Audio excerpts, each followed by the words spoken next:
when you decide you're going to be best in the world at something, you can't just be for that, end up being on that one product because it pervades throughout the whole business.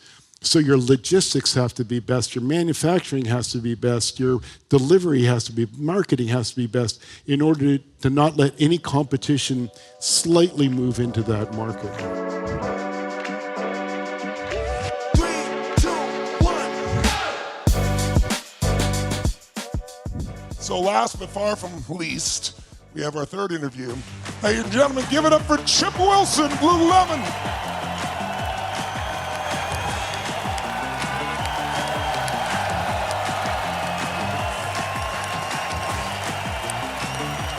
Chip, it's so great to have you. You've had a wild journey, a beautiful journey, a challenging journey like any great entrepreneur. I understood you worked in the oil fields in your 20s, and then at 25 you started your first company. And if I understand it correctly, that was originally oriented towards what was happening in the surf community, correct? Tell us a little bit about that journey with your first company, if you would. Yeah, so I actually started in triathlon clothing. Okay. You know, I was a big guy. I mean, not as big as you, but you know, and almost all clothing had seams on the inside that would, you know, like were open. And so, especially in salt water, the rashing, and I just couldn't. Nothing fit me. And you know, you were probably in the same situation. Yeah. So, you know, my mom's a sewer, my dad's a phys ed teacher. I think genetically I came through it all, and. So got in the surf business, and that's what I learned really is that there's this 7-year arc, you know, between something starting off at nothing, becoming like going from 3 companies to 500 companies, mergers and acquisitions, and then too much competition, dumping a product, and then there's 3 companies left.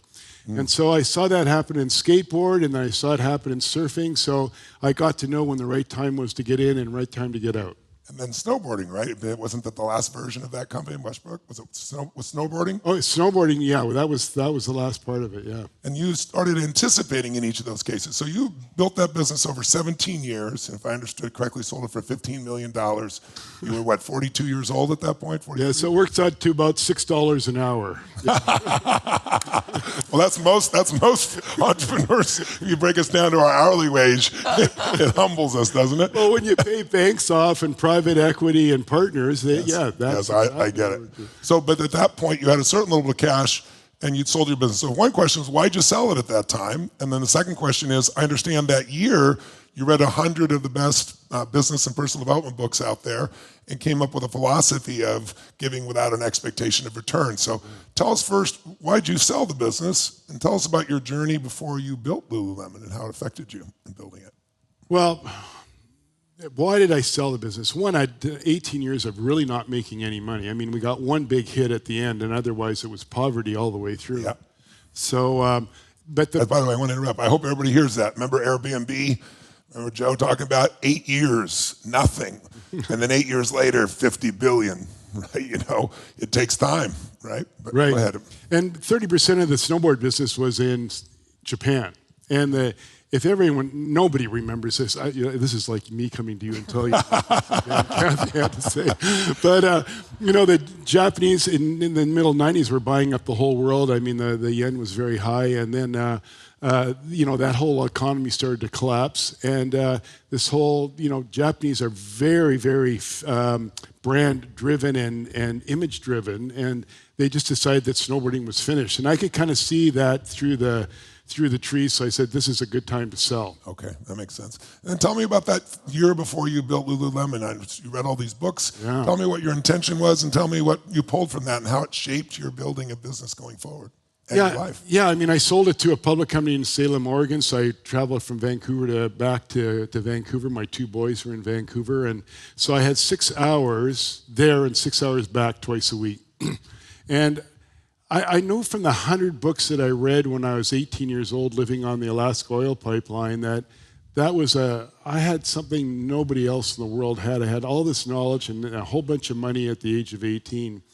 And so when I sold Lululemon, I had some money. I knew I had to reinvent myself. Yes. And I'd been through a lot of personal development and looking at all these things, but I went, it was just kind of the type where you could put an audio tape in and start to listen to books. And I listened to 100 of them, and probably out of that 100, I probably 3 of them came to the top, seemed to encompass what all the other 3 did. And it was Good to Great by Collins. Yes. It was 7 Habits of Highly Effective People. Yep. And it was The Psychology of Achievement by Brian Tracy. Yep. Really, goal setting there was the key part of that. You mentioned once, so that triggers me. I think I read you said, all it really takes is a clear vision and execution, but most people don't execute. Obviously, they have lots of vision, lots of talk. I think it's genetic. When I look around, I'm very, very thankful that there's, I have financial people that don't want to risk. They don't want to go into their own business. They want to work. They want to do their job. They want to. It's just. I think risk inherently is a genetic makeup like anything else. Yeah. We've actually talked about that here, talking about not everybody's made to be an entrepreneur. It's not a negative, it's just if it's against your nature, right, taking risk. And these days in our culture, people have been so conditioned to even be afraid to be near a human breathing on them for risk. You think about what our founders of this country would think about modern Americans, it's a little crazy. Tell me, so I think when you were 32, you were diagnosed with a form of muscular dystrophy. Right. Yes. How did you deal with that? And then as I understand it, you found yoga when you were 43, 42, and then that was the trigger for Lululemon. You were trying to take care of your back pain. Tell us a little about that, if you would. Right. So it's a little bit of a journey. I mean, I'd say quite a good competitive swimmer, but when it came to actually surf and skateboarding, I wasn't that good, and I really didn't understand why. And I just didn't have a sense of balance. I'm missing a whole bunch of like little muscles here and there type of thing. So, yes, I was diagnosed. I went, my back's really bad, but part of it is the muscular dystrophy again. So they went, okay, well, there's nothing you can do about it. You've got this disease. But why did you not let that stop you? Why did you not let that depress you? Most people would turn that into a story about my life's over, and you didn't. Well, quite honestly, I think it's like you ignore it. Like I was a pretty powerful guy at the time, and okay, I diagnosed it, but Jesus, I mean, I just finished an Ironman 2 months ago. I feel okay. Yeah. But as I got to be 43 and I'd gone through and I'd fallen so much in skateboarding and skateboarding that, there was a real problem. So I started doing yoga. I found that little tab on the side of the telephone post and went to the first class that was ever in Vancouver, and it was me and 6 girls. And you were hooked for life. Well, after a life of dealing with and being with 14 to 18-year-old boys in the surf to skate industry, I have to tell you that it was quite refreshing. A breath of fresh air. So it really helped you, yoga did, but it was more than that, wasn't it? You saw this as a social, physical movement. You saw this as something that could take off like snowboarding or like surfing. Is that true? Right. I saw the same thing. The amount of growth in that 30 days was even more than surf, skate, snowboarding, and of course the market is infinitely bigger.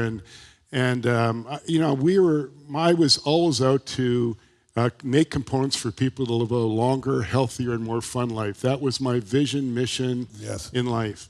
So I looked at this and I went, I'm out of the surf, skate, snowboarding industry, and it was really hard for me to bring self-development and leadership into that because 14 to 18-year-old boys aren't into that this time.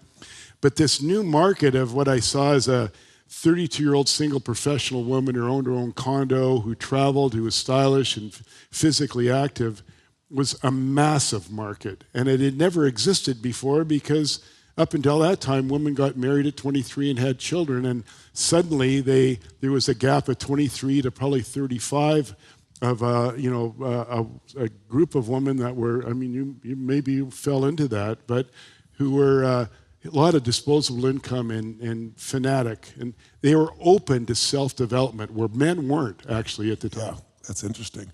And as you saw that pattern, you also saw the opportunity in terms of the clothing side of it. What did you see that other people didn't see at that time? Well, I think through surf, skate, snowboarding, there was a technical reason for all that clothing, or maybe not skateboarding as much, but definitely surf, you needed like stretch shorts, you needed a higher rise on the back because you're squatting, and lower front because you're bending over, smaller waist to bigger thighs. There was a real technical part to that, which I took into snowboarding too. And of course, on snowboarding, you've got top of the mountain. It's life or death at the top of a mountain, and especially in Whistler. And then when I started to look at yoga clothing, well, there was nothing there. It was really at the time, and this is 1998 now, 1997, it was a badge of honor to wear your worst clothing to the gym. and there weren't that many women in the gym, quite frankly. And women kind of spent more time looking at the studio classes, where men were more in the weight room. But I could sense that in yoga that this was terrible clothing, especially for stretch and movement and sweating. And so from snowboarding, I had the perfect first layer piece of fabric and clothing, and I redeveloped that for yoga. So what was the innovation in that area? Was it like the moisture taking away from the body, or was it design, or was it? A couple of things. One, Danskin made tights at the time, but they were only a few angstroms thick, and it was very, very see-through, very transparent, and looked like a light bulb on your butt. And if you can remember Jane Fonda, she wore tights, but then wore a leotard over top, because the fact of the matter is that seam just went right through the middle of the crotch, and it was unusable outside of the studio, especially if women went out studio and went out into the world. So I knew from surfskate snowboarding that it wasn't just the technical fabric, but where those businesses really made a lot was taking that look, that feel, and wearing it out on the street, which is why you ended up with all the tech guys in San Jose wearing the hoodies and that type of thing. It was that kind of feeling. So I knew that that's where the big money was, and that's where the big growth was. And you did you come across, or did you create the term, what they call it, athletic leisure or leisure athletic? Did that already exist, or I'm curious? Well, I had developed that name at West Beach, probably in the 80s, but I called it street technical, and I called it Strek. It didn't catch on. Yeah. It wasn't that phonetically great a name, and I tried a couple other names, but it never really worked. And if you're out on the West Coast, the whole, what I'd call the athletic way of dressing athletic all day long existed 20 years before it did on the East Coast. And when the Vogue magazine finally caught on to it, as a trend, they called it athleisure. And, to me, that's a 45-year-old, woman in New Jersey in a mall with, pink leotards on, or something, It didn't relate to what I'd call West Coast way of dressing was.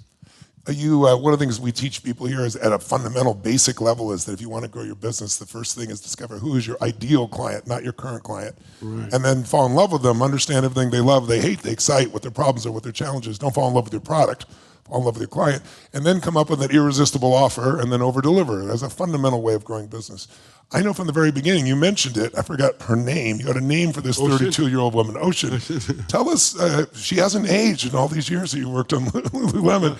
Tell us a little bit about how you were so clear about who the ideal client was and how that kind of shaped the way in which you approached the marketing and the growth of the business. I just got to do a shout out to my wife, who's one of our original designers. I heard that. I heard she was from original designers. Give it up for her. Yeah. Well, I see it happen in every company. Even the companies I'm involved with now, I go in there and go, who's your target customer? Somewhere between a 23 and 49, kind of makes this kind of, I have no idea. And I was like super, super clear, and I think this is one of the great successes of Lululemon. It was exactly that 32-year-old single professional woman who was just about to get married, just about to have children, highly disposable money, and very fashionable athletic. So, and what did she want? What was her desire that you were fulfilling? Well, I think on the West Coast for sure, the number one thing that was the most important to her was time. So for a woman to be able to get up in the morning and take her kids to school, then hit the gym or the studio, then go to coffee, then go shopping, and then get home without having to stink, without having to change your clothing, and still looking good I mean, if you look at that woman, I kind of called her, she made $200 an hour. So every 15 minutes was costing her, well, you could work it out, yes, $66. Yeah. So I think that it was not just a matter of we hit the home run on every level, from fashion, style, fit, lifestyle, and everything else, but subconsciously, I was always thinking about what drove that woman, and I think time, looking good, wanting to get married, wanting to have children. I think these are fundamental to who we are as human beings. That's beautiful. And when your marketing was very different, you were going to go compete with Nike and Adidas and people like that, and you had a different approach to marketing. Tell us a little about what your approach was there. Well, I think a little bit of the funny story behind that is when we were basically out of money, but we knew we had something phenomenal. We only had 12 employees, and I sat them down, and this is our first kind of company meeting, and I said, look, Nike's our competitor, and if we do what we're doing here, we're going to pass them by 2030. And so that's quite a vision for a brand new company. Come in for that. I love that. But we had amazing people who kind of did it on their own. Now I've forgotten the question. How did you market differently? Because you didn't go head-to-head with them in the traditional way. You built relationships. You worked with key influencers, as I understand. Tell us a little bit about the marketing. Well, I can't say enough about working from no money. I'd say almost everything I learned was really out of West Beach and having 18 years of not making any money. So I had to figure out how to do everything differently. And, of course, probably the big one is inventing vertical retailing. But at the point you're in surf skate snowboarding, and these other companies are spending $1 million for a snowboarder, because they need to sell the clothing in Japan, and they're very influenced that way. But I went, wow, I have like $30,000. What am I going to do? So I figured out I could go let's just call it snowboarding. I could go to a mountain, and I could pick out the top 3 people who couldn't be sponsored. They weren't good enough to sponsor, but everyone in the community loved them. And so I would give them clothing, but I wouldn't sponsor them. I would go, you're now a tester. Like, your whole thing is tell me everything you can about this product, where the world is going, how snowboarding is changing, what needs to happen, and then bring it back to me. And so when I got into yoga, after I paid taxes on my $1 million, I'm down to $750,000. I got to buy these 3 Japanese flat lock machines, so I don't have that, this thing inside of the seam. I had to buy maybe $300,000 of fabric, because you've got to buy economy of scale and that end of things.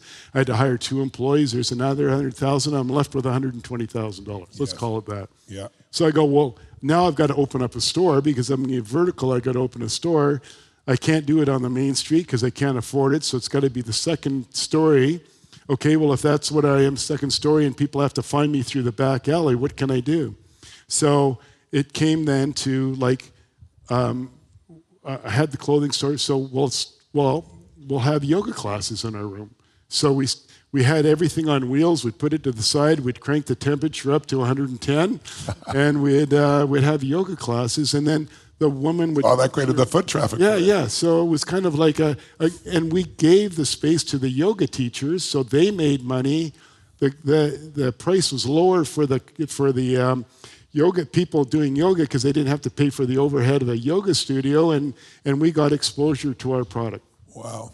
And you have these local heroes, basically, that were wearing your clothing, obviously, and people being role models to people for that experience. That's amazing. What did you learn? I think, if I'm correct, you made a mistake, I think when your snowboarding days, and I think you talked about you made these baggy pants of some sort, and they didn't sell for squat. And it really taught you a lesson that affected you later, if I remember correctly. Well, it was actually the opposite. Oh, it was the opposite? Yeah. So thanks. I know you're trying, but that didn't come out very well. My wife is very used to things not coming out of my... Anyway, no, I had an ego around me. I was 32 years old. I designed a line of snowboard clothing for these 14 to 18-year-old boys. I showed them the line, and they went, no. And I went, what do you mean, no? And of course, at that time in my life, I knew subconsciously I was trying to manipulate them. Like, here I'm showing it to you. You love it. You go out and tell other people about it. It'll all work out perfectly. And then I went, well, why not? And what do you want? He said, we want clothing that is this big. And they call it fat clothing and big hoodies. And of course, I'm 32 years old. I have no idea that kind of rap and hip hop is coming down the pipe. And I have no idea why it's designed that way, because it doesn't make any sense for me. It's not how athletic clothing is built. And so we built that clothing. What was great about it is because it wasn't tight, I didn't have to have stretch clothing, and you could tighten it up, but you could have air underneath. It actually worked quite well from a technical point of view. But because we came out with a line that was so different than everyone else in the world, that we kind of took the whole snowboard business away. So they rejected you. It wasn't the line. You changed the line and you made it successful. Yeah, but here's my mistake. And what I learned is that next year I went to them again with this big bag of clothing. They went, no. Now we want it like slimmed down. We want a little logo. And I went, fashion. Oh, you're crazy. I got another year of this for sure. And so anyway, I made a mistake, and it taught me when I got into snowboarding, I had to have 10 women of 10 groups, and I had to talk to them all the time. Like, tell me. I know nothing. Constant feedback from the customer. Yeah. And that's where our community and all that really came from. Well, I read that, I don't know if it's that group, in the first 5 years of Lululemon, you grew to 3 billion, is that correct? 3 billion? I Yeah. would have liked that. No, maybe 3 million. 3 million in the first 5 years of Lululemon? Yeah, 98, I'd say, maybe 10 million. Oh, 10 million. Yeah. Wow. Okay. So during that time, you must have had some challenging times. I love hearing from entrepreneurs. What are one or two of the more challenging times you face where maybe it was really, really concerning, and how'd you turn it around? Well, I did. I ran out of money multiple times. And and finally, because I was so keen on economy of scale from being an economist at university, that I figured the only way I could do that was to have only black fabric, and then I'd make 2,000 pieces of everything. So I went and made 5 styles, 2,000 pieces, opened up in my store, and then 6 people would walk in a day. So I could cover the overhead, because not only did I didn't have vertical retailing, but I actually owned my own manufacturing too. So I had 2 markups nobody else in the world had, and that was manufacturing and wholesale. Where was I again? Holy smokes! I was talking about the most challenging. Yeah. So after about 8 months, we ran out of money, and I went, well, I got about 90 days left. So what am I going to do? So I did the very thing I hated to do more than anything, and I wholesaled. There was an account that wanted a whole bunch. I could give them $30,000 worth. I knew that if I did that and I got the money in, it was going to, they say they're going to pay in 60 wholesalers, or they say they're going to pay in 30 wholesalers, pay in 60. And I said, with that, then I know I can kind of get over the hump. No, they went bankrupt. Woke up one morning. So you didn't get anything. And that was my very, very last resort for money. And so then, like an entrepreneur, you're going to go, well, what's my very, very, very last resort? And at Vancouver at the time in '99, Hong Kong had just changed over to China. Hong Kong's a lot like Vancouver. They all moved to Vancouver. Housing prices went up 25%.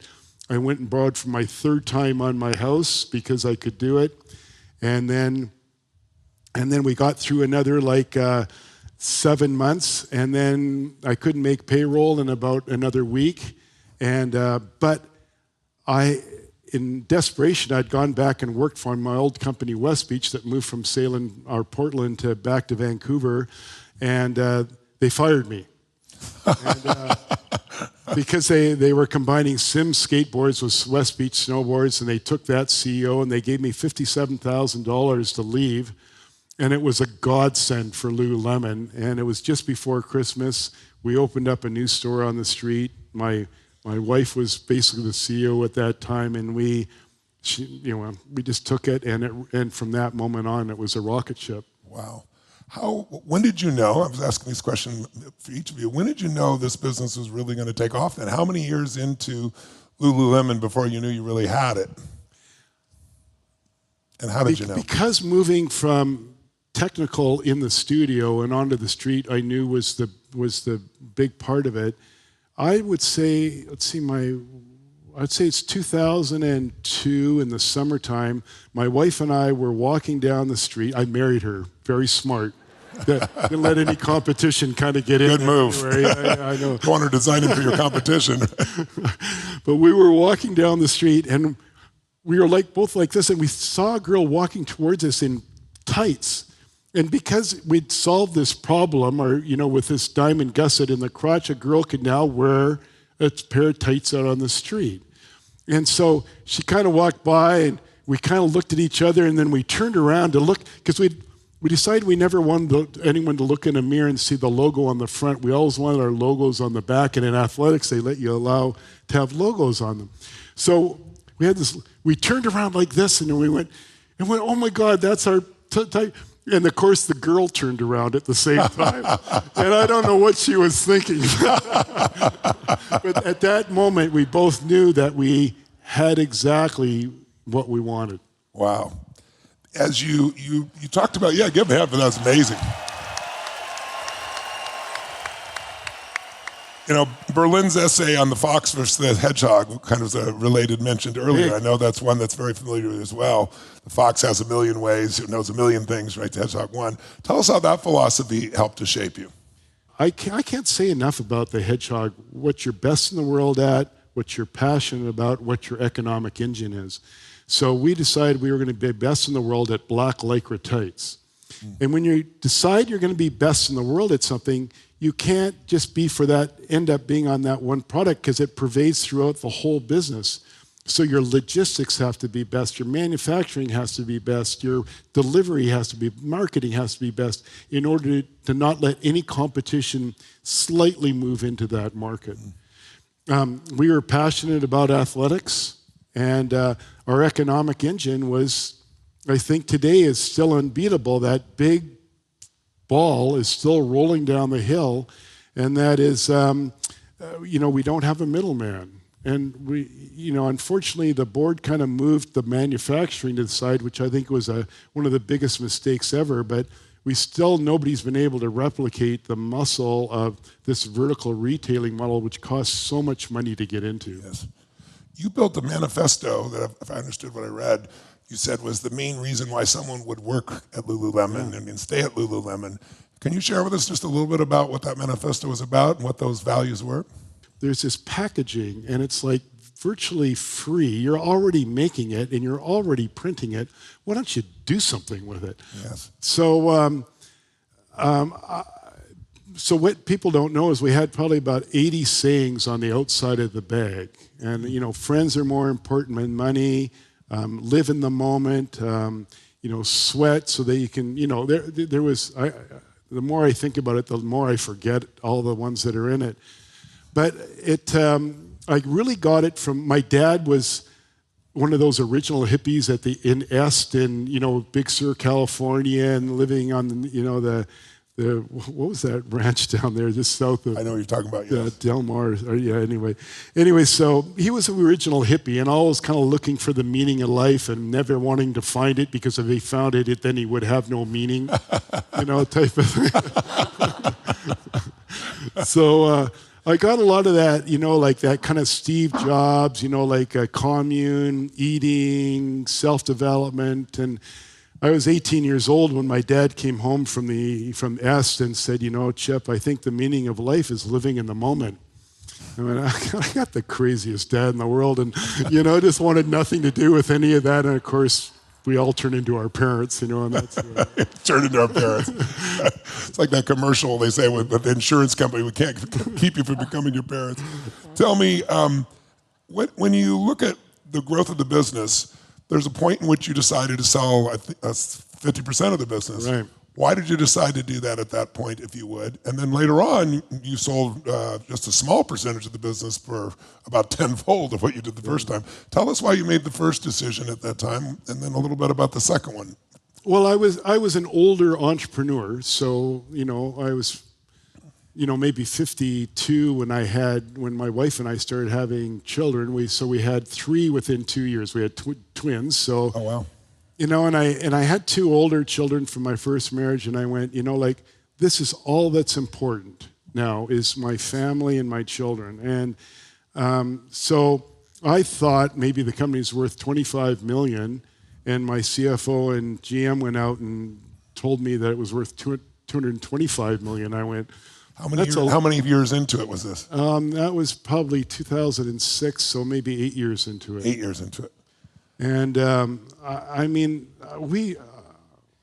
my wife and I, we both came from we didn't even know how to, we'd only go to the store to buy 1 tube of toothpaste. 2 would be like a big stretch for us, So, oh God, now I forgot. So, but I want people to get 25 years into your entrepreneurial career before you really got to see a reward, and you sold half of it for what, 90 million or something like that? Yeah, I sold for let's call it 100 million, and it was about family, but it was also about it was already an international business, and I knew I couldn't be on the plane, and Dan can do it after probably his kids grew up, but I couldn't do it while my kids were young, and so I went, well, if I'm going to prioritize family, then that's number 1. And 2, I was really looking for expertise in how to go into the U.S. and win it. And I wanted to know, retail locations. I wanted to understand that realm of things. And so we sold for $100 million, and it wasn't the right move. If I had to kind of go back to it, Lululemon was a cash cow. We were making so much money because I was missing these 2 middlemen that I could have just taken a loan unencumbered from the bank for $40 million and be the happiest guy in the world. Yeah.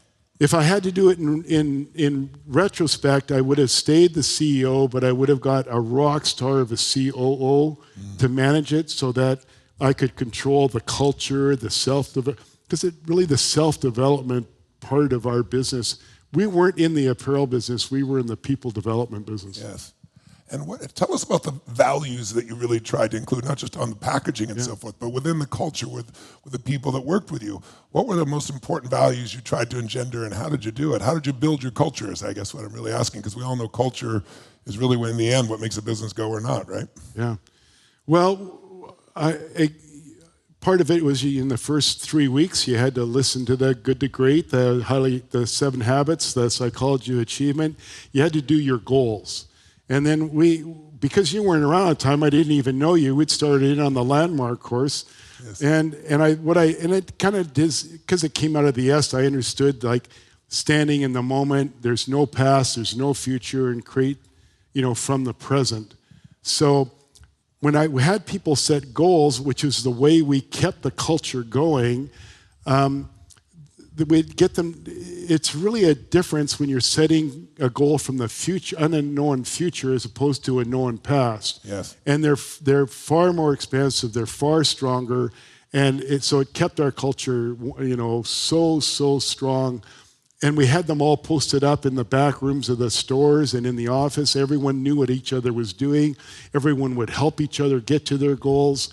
And it wasn't me. I mean, we had a group of about 8 women who came into Lululemon shortly after we started it, who just took it and ran with it. Wow. And a lot of that came from the book, The E-Myth, where my job is to develop and train people and get the hell out of the way. And that worked incredibly well until we started getting probably the financial people in. I think Dan was talking about that again. It's a killer of every company. And I'd say Lululemon would be double, would have easily passed Nike if it wasn't for that. And so you at one point brought in the CEO, I think it was of Starbucks, who took over, right? And then gradually you became unhappy with the direction things were going as you stopped having some responsibilities in the company, it sounds like.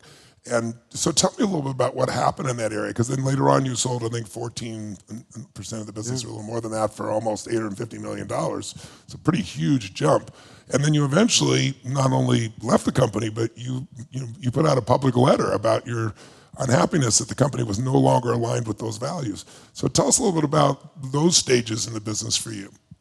Well, I think it's like Dan says, and I'm gonna go to this book I'm just reading right now about Boeing, and how it was engineering driven, and it was a family, and everything was about safety. It was all about the passenger. And then when you have a company that starts to be run by accountants and financial people on Wall Street, then it becomes about everything but that. Yeah. It's true. And so what happens on a board of directors is you end up with 9 people because you needed to run the 3 different committees. Those people are generally not creative people. Creative people can't stand being in a board of directors. Yeah. And so if eventually it ends up with me and 8 financial Wall Street people who are trying to deliver value for shareholders. Yes, good job. You can do that for 3 years. But more short term. Yeah. So it was palpable in the board meetings. It was me like going, somebody's got to stand for the employees. Somebody's got to stand for the quality of the product. Nobody in here cares about it, and I think you should all fire yourselves. And they fired me. And how big was the company at that time? What were sales at that point, revenues? Billions, $1.5 billion. $1.5 billion. Yeah. What are they today, by the way? I think 5, 6, 7 billion. Yeah. So you retracted yourself. You put out the public letter, and what happened to your own psychology? Did you say, I'm just done with this? Were you frustrated, pissed off? Did you say, I'm just going to go create something new? Is it a different stage of life? How did you look at things at that stage? Because what a journey. Well, I don't know if you've ever had the love of your life leave you. It's devastating, and everything I was from the very core of my body was Lululemon. Everything about it. So and I'd like to be, I've listened to you, Tony, I go, and others, and I go, put the past behind you. I could put it behind you and move forward. But, if that love of your life has left you, the conscious mind to think about only the future and negate the past doesn't occur at 3 o'clock in the morning when you're sleeping. Yeah. And, I think time has to go by to let that go. Yes. Well, Steve Jobs was taken out of his company and came back later and took it over and built it the most successful company in the history of the world. Would you ever go back to Lululemon? No, because I don't think, I think it took the culture in a different direction. So far away anymore. So it's too tough to probably go into a big company now and change it. But I have bought into Ammer, which owns Atomic, Skis, Solomon, Peak Performance, Wilson Balls out of Chicago, and Arc'teryx out of Vancouver. And I believe we're in the crux of it now, taking that same culture and then putting into these other brands. And of course, then I have big goals of these brands passing, Lululemon. Yeah. Even though I'm the largest shareholder of Lululemon, I'm slicing my own throat. But it's the game for me now. Well, it is, and it's a beautiful game. So you look at your journey from the oil fields to 17 years building the first company, to Lululemon, to changing the industry, changing the world in that area. You've obviously done extremely well since then. You've got your own private equity firms and pieces that you do. All the things you do with your foundation. What if you have 2 or 3 lessons about this journey that you'd want to pass on? What are 2 or 3 of the most important ones to you? Put family first. Nothing at the end of, and then I put, I know family doesn't mean anything unless you have your health. So I'm kind of reiterating Dan. I kind of go, oh no, I got to put my health before family. Yes. And it's true. I think you actually have to put your health first to enjoy your family. So, that would be really important. I'd say.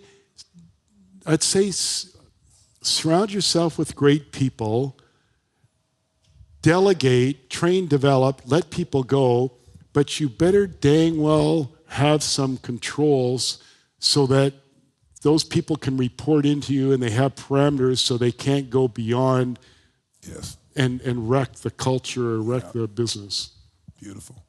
What you built, you have to be, I know it's been a wild up and down journey as most have, but you have to be incredibly proud of what you and your wife have built together. It's extraordinary. People all over the world light up when you say Lululemon, and that started from your vision. Give it a hand for him, it's unbelievable. Let him hear you.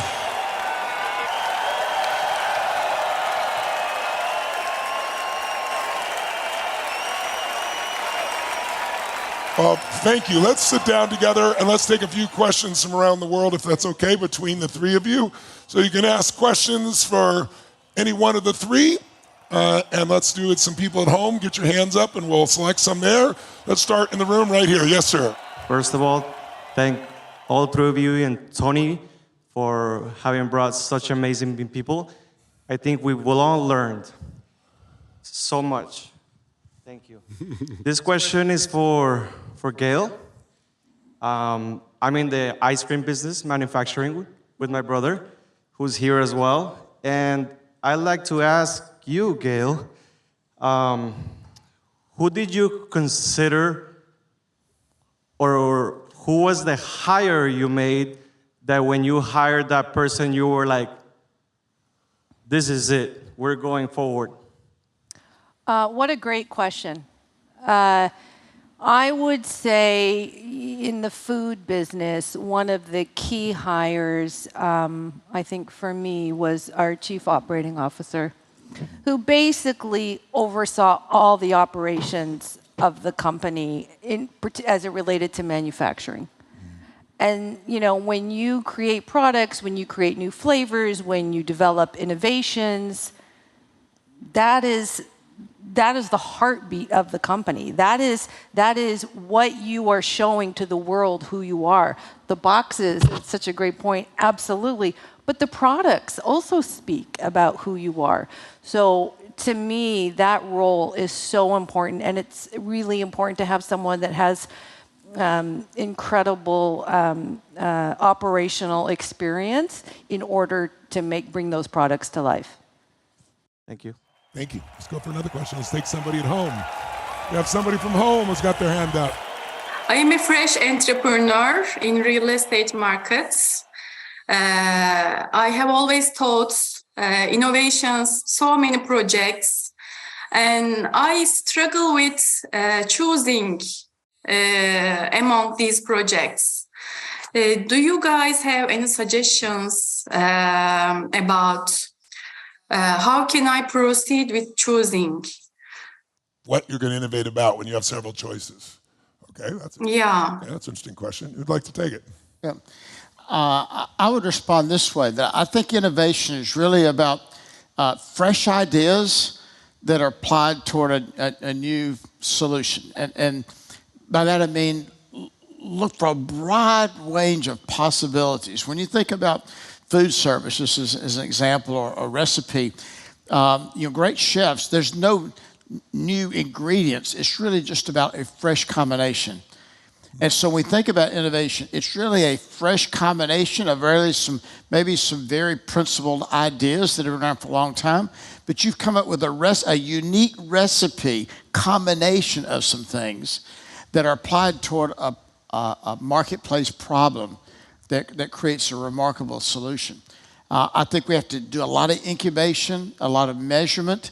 You've got to have something that's going to really be welcomed by the marketplace, but continue to prototype, test, begin to incubate it out. And never try, here's the big thing, never try to scale an idea that's bad DNA. If there's any bad DNA, you want to know it before you start scaling it. Because once you start scaling it, if there's some bad DNA in it, you got a train wreck. It's just going to be a matter of time. Hurt your brand. Well, yeah, that's exactly true. Right. Good feedback. Yeah. Anything you'd like to address? The only thing that I would add, I think that's spot on, the only thing that I would add is data and research.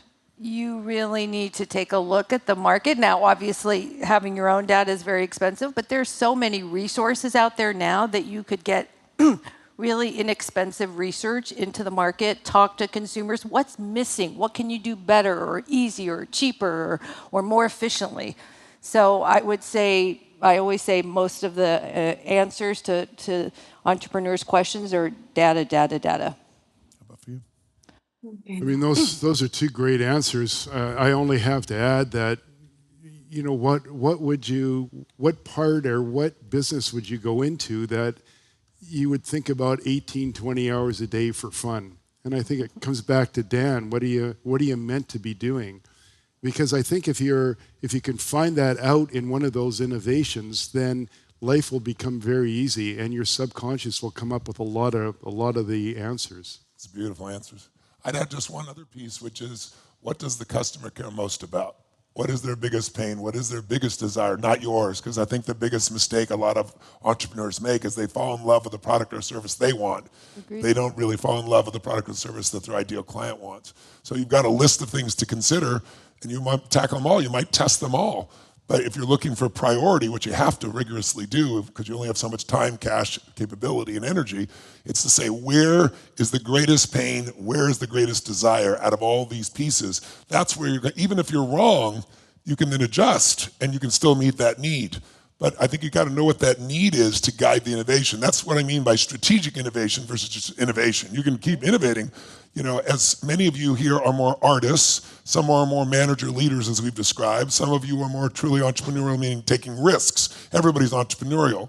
But when you're an artist, you tend to really fall in love with what you want. And so very often you're going to miss what the audience wants. So don't just innovate to innovate. Strategically innovate based on what is really needed and desired, and don't expect that it's going to work the first time, right? I mean, all of us have learned, you just gave the example with the clothing, it's like, okay, I want to know when it doesn't work because that points me there. So many people don't make the decision to innovate or do anything because they're not certain. And what every great entrepreneur knows is you can't wait till you're absolutely certain, because it's like investing. If you absolutely know everything about the investment and everything that's possible, the opportunity is gone. When I talk to the greatest investors on earth, that's why I say a lot of smart people are terrible investors, because they're wanting absolute certainty. Well, that time it's over.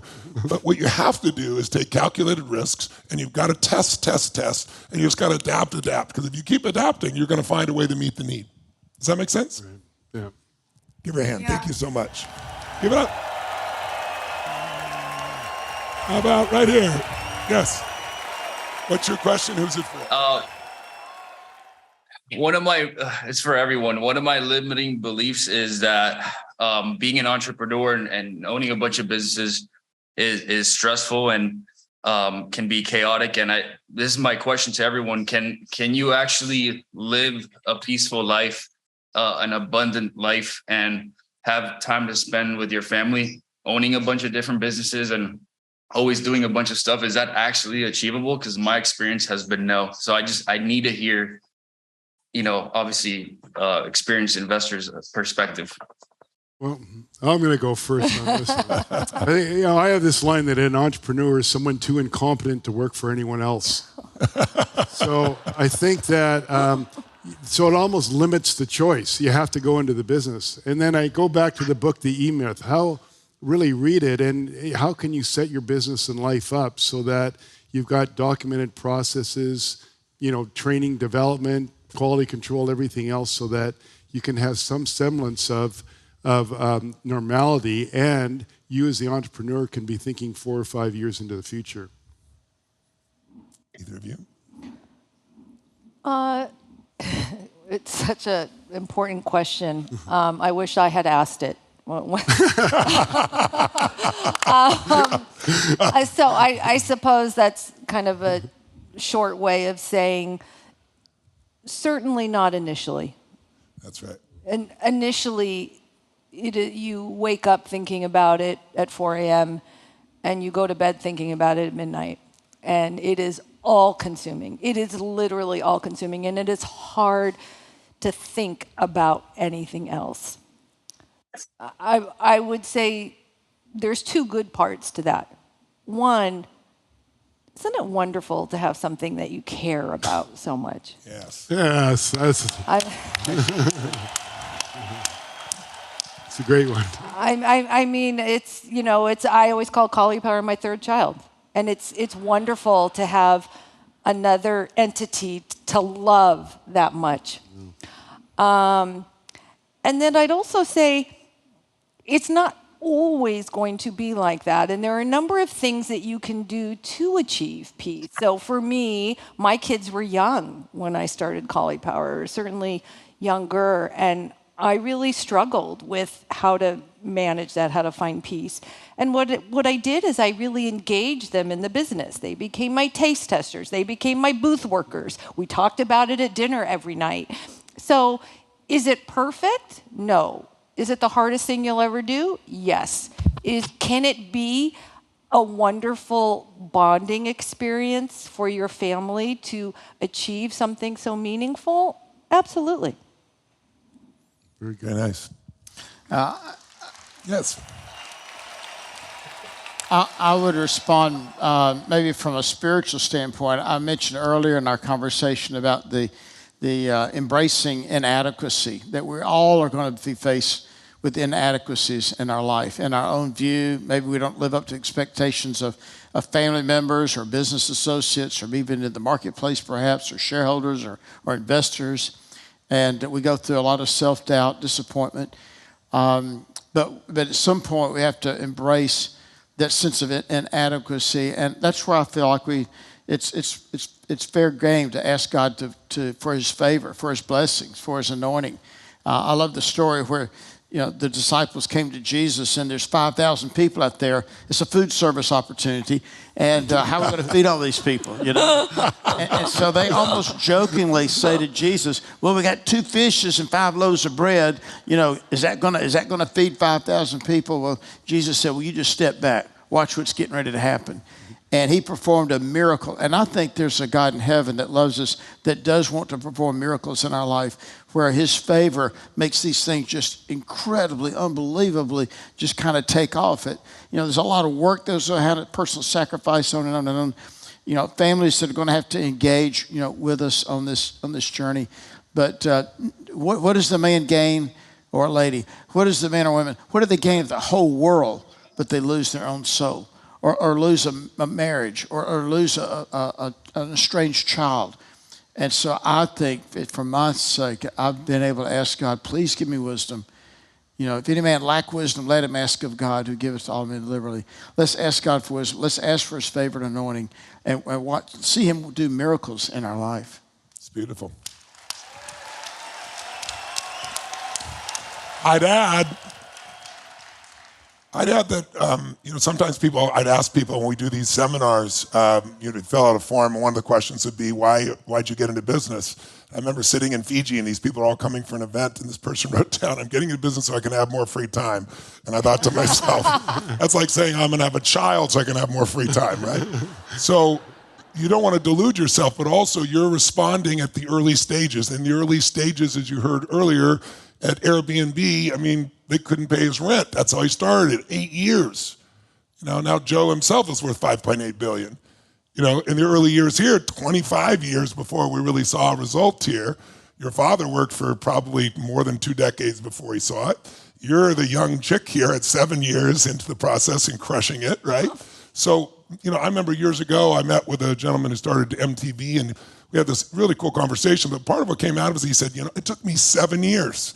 He said, to just get that thing from scratch to where it was a foundation.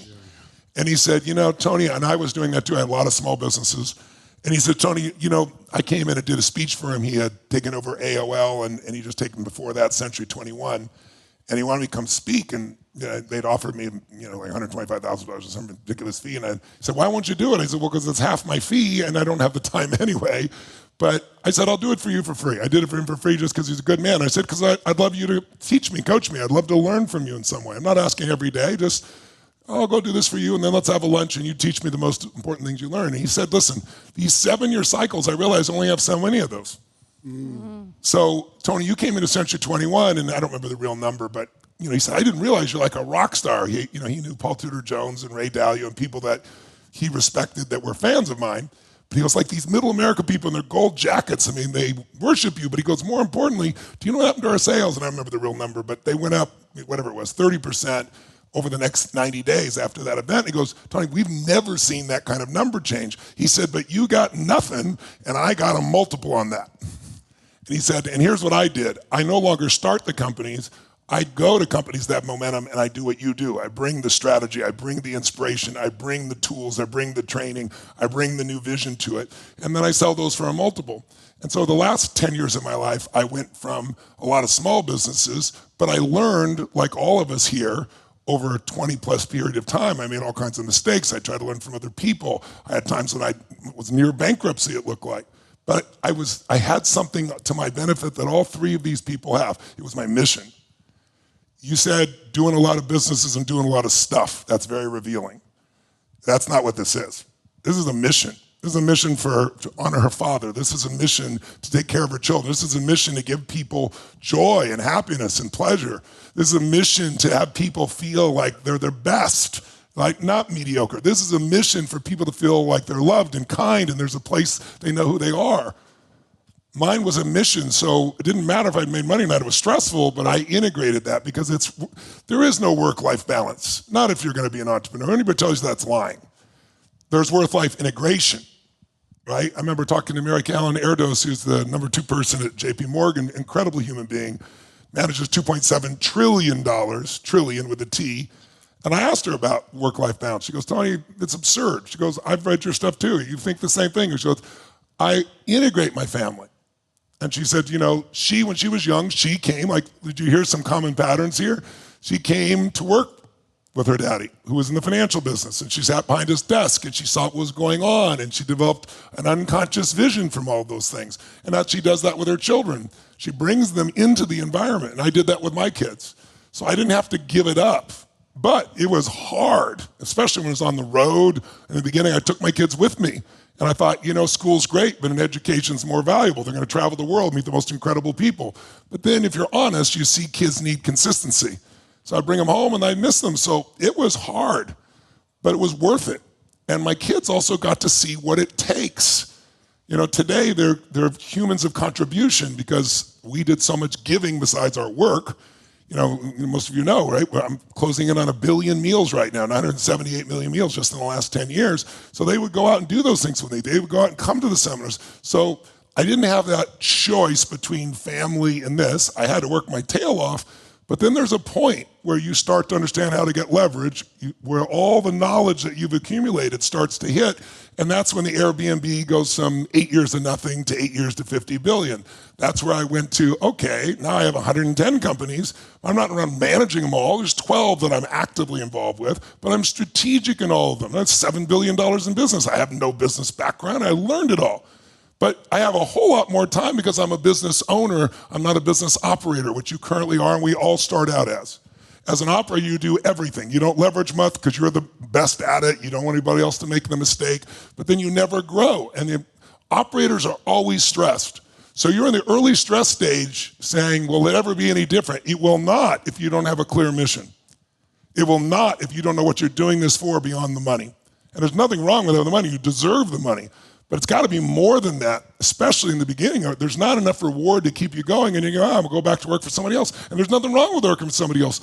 A lot of people, that is going to give them a better quality of life. It has to be, are you that person that has that bug that says, I have something I want to bring to the world? If you have that bug, and I wouldn't be focusing on multiple businesses, that's like people that do a terrible job with their first child and then they have 3 more, right? That's a lot of entrepreneurs do.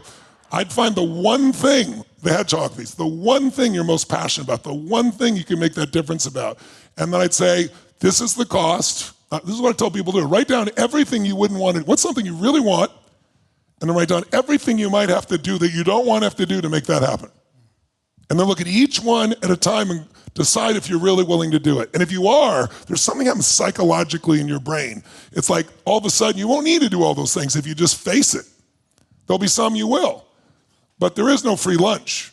So there has to be a deeper fuel for you, a deeper meaning, which is a purpose for this business.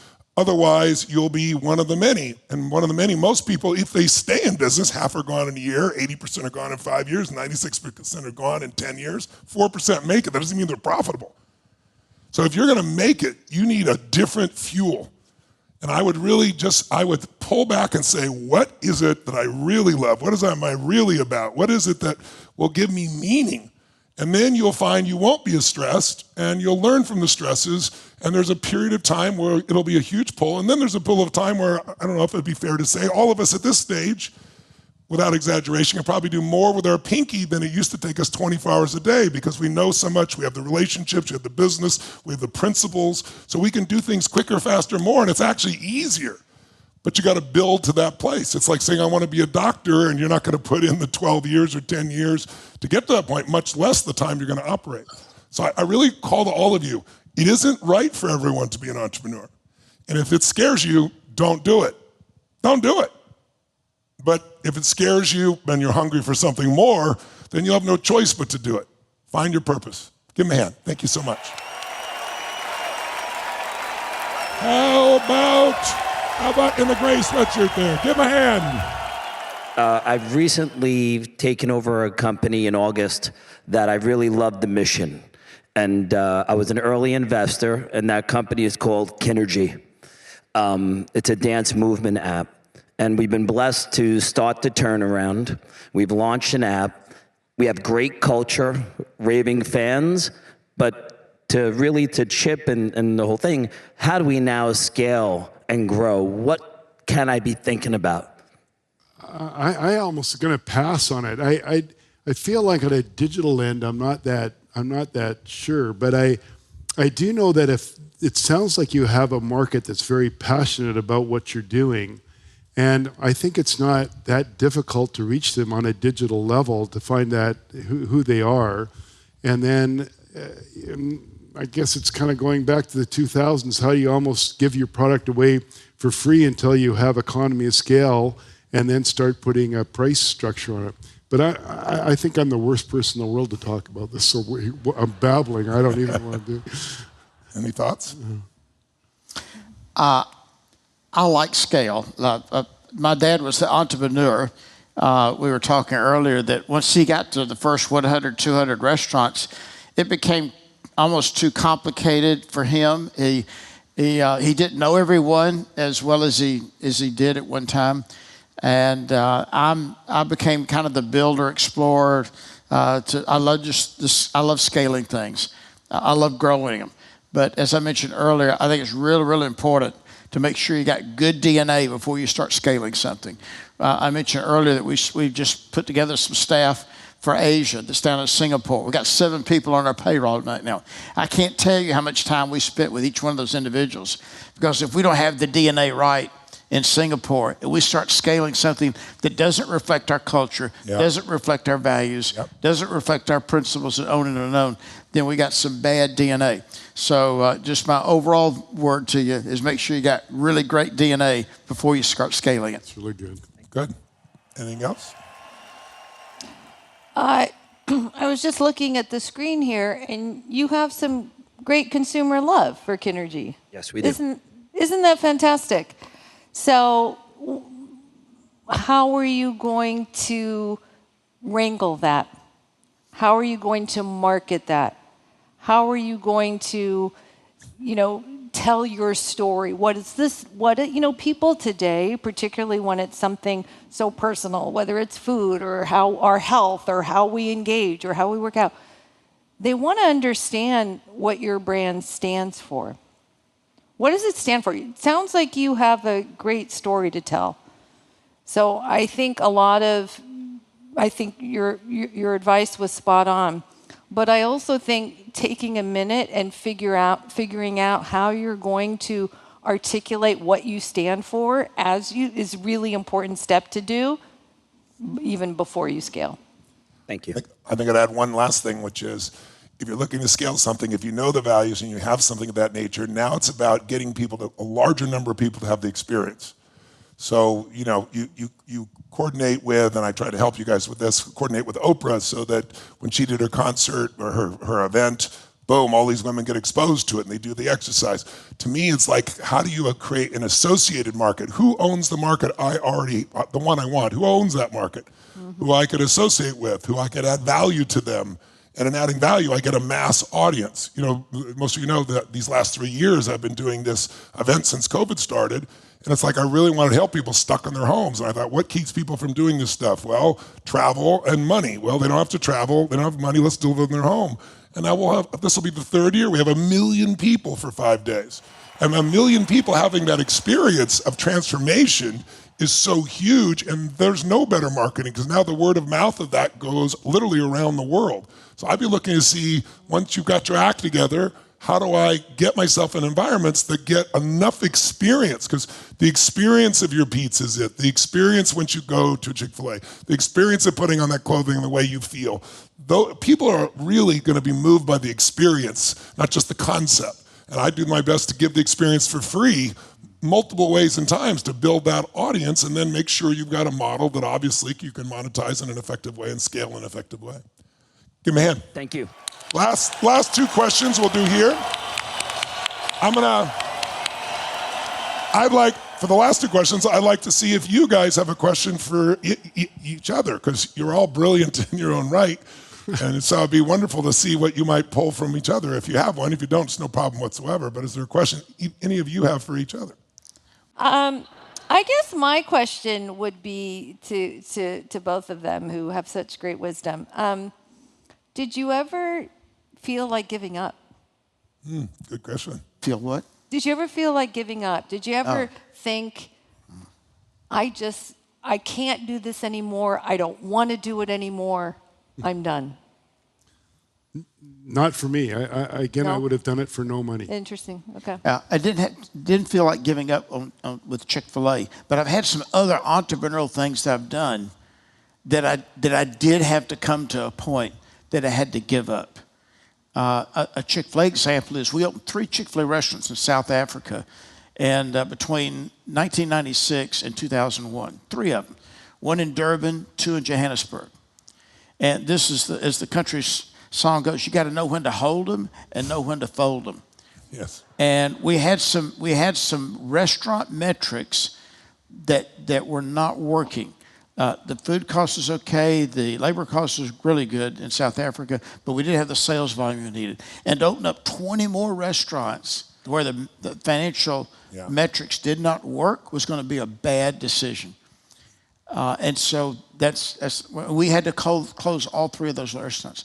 Yeah. Another entrepreneurial deal I got involved with was a business called Kefi. It was a children's playtainment business. I opened up a location in Buckhead, and we worked on incubating it for about 2 years. We finally opened it, and we're open for about 18 months before we had to close it. So you got to be willing. There's such a thing as Henry Cloud says. There's such a thing as necessary endings, and so sometimes we do have to tuck our tail, acknowledge that this is not working, and we have a failure. But I tell you what, the only redemption you have is knowing one day I'm going to win back my self-esteem by learning so much that when we do expand Chick-fil-A internationally, we're going to make sure it's a winner. And so awesome. You can be vindicated even after you've had a failure. That's wonderful. Love it. Do you have a question, Fred? Well, I know I'm a G1. I know you're a G1. I was going to call you a G2, but you're like a 1.2. I'm G2. I'm G2. You got in there so young. We're talking about generation 2 when we say that. Understand.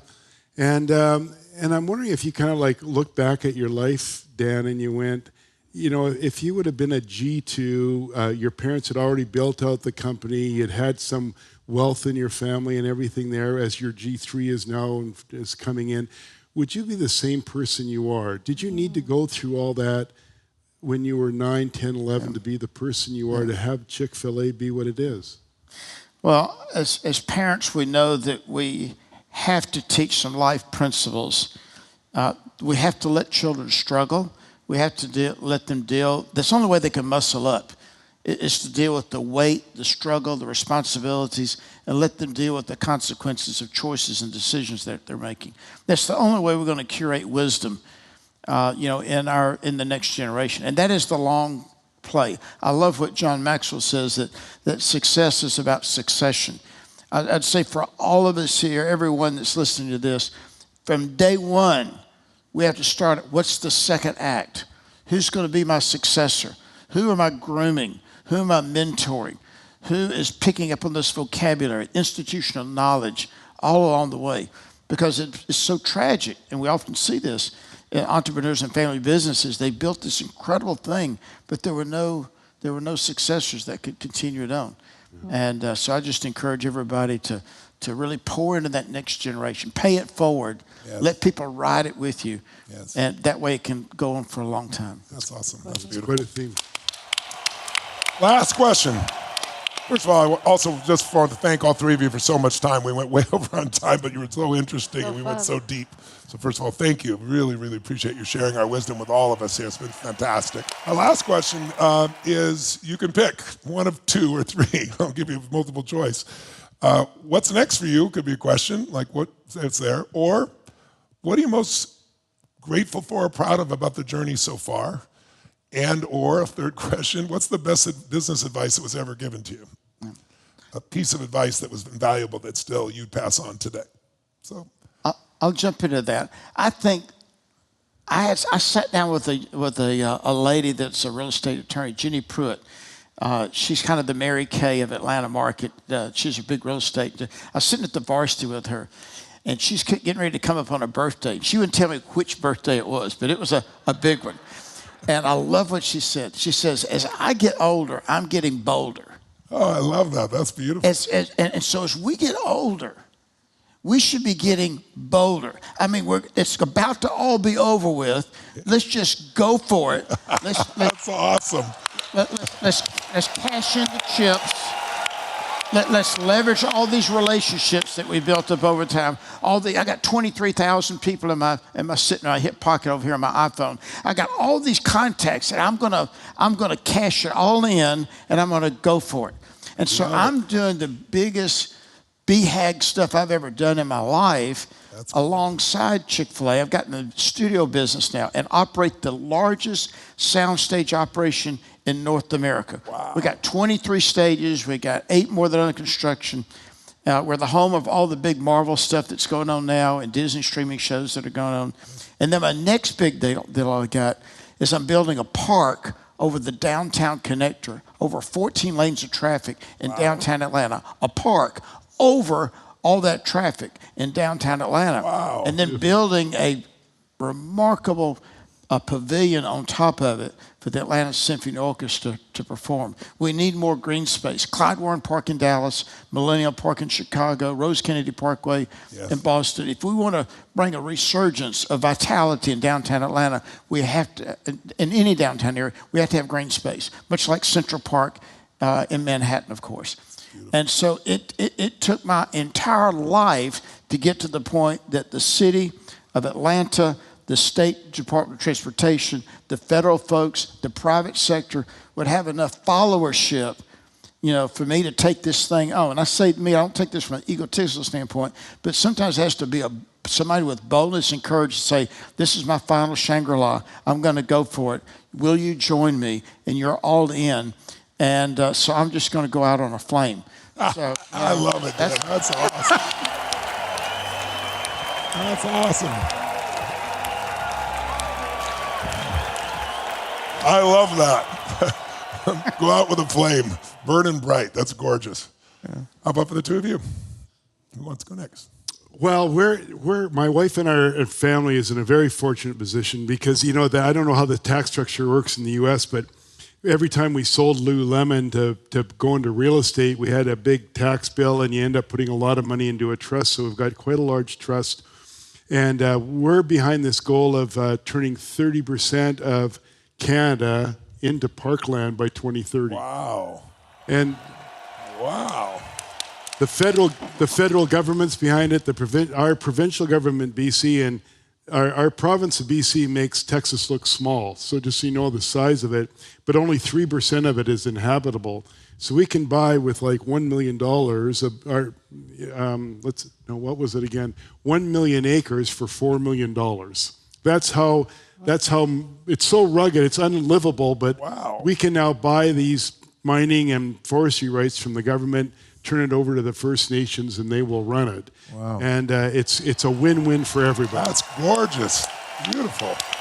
Beautiful. But you also have donated, if I'm correct, $100 million to help with muscular dystrophy, that type of thing as well, right? To solve this issue. That's correct. And I have another. I'm also got $30 million to the $101 million age reversal prize that Peter Diamandis has. Wow, that's so exciting. That's beautiful. I know we're connected that way. Yes, we are. Yes, Amazing. that's beautiful. How about for yourself? Well, I'm still in my journey, so so I'm not going anywhere. I think what I'm most proud of is the fact that since the very first pizza we sold back in 2017, we've given a percentage of our sales to help build teaching gardens in underserved schools across the country. And I love that because, we're really trying to create a world where kids are eating healthier and feeling better, and that's how you contribute to society. So that's probably what I'm most proud of. And I think the best advice I ever gave was when I made the decision to start Collie Power. And I was very nervous, but I knew it was almost like a calling. And someone said to me something that is so true, and I'll leave it with everyone today in case it's helpful, and that is, well, she said, it's better to say oops than what if. That's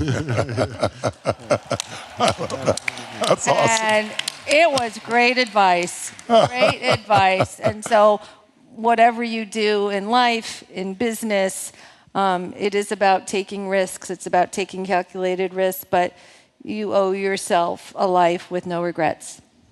I give a hand for that. It's absolutely beautiful. Very good. Well, this has been beyond what we could have possibly imagined. All three of you are extraordinary souls, extraordinary human beings, besides being extraordinary business people.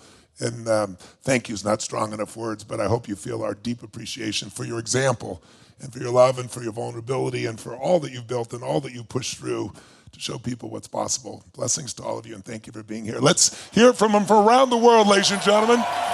Give it up for all of them.